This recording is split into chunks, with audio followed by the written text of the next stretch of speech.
A day in a life as a carpenter. So guys, ito nga pala yung i-deliver namin ngayon sa isang kliyente namin dito sa Taguig. Ito nga pala mga natabas na namin, nire-ready na namin ito sa pagdidelibera namin. Hindi naman natin ba?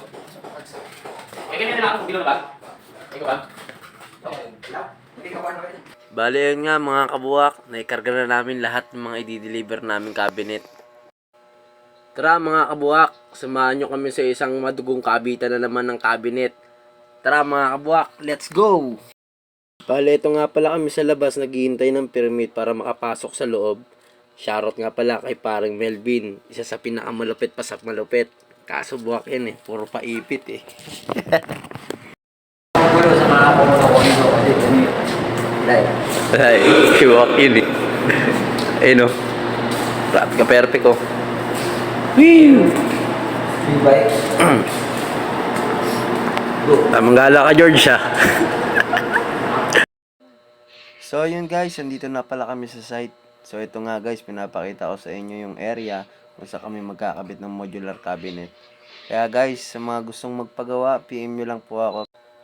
So yun guys, kinakabit na nga pala namin yung mga modular cabinet. Pasensya na kayo guys kung di ko may pakita sa inyo kung paano namin kinakabit yung mga yan.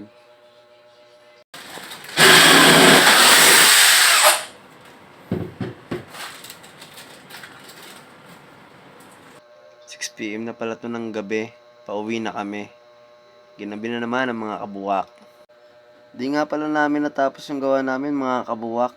Samahan nyo ulit ako bukas mga kabuwak. Papakita ko sa inyo ang pinakamagandang gawa ng mga carpentry. Mga kabuwak, please follow my page. Comment nyo kung taga saan lugar kayo para alam ko kung hanggang saan nakakarating itong video ko. Sa susunod ulit ha. Salamat!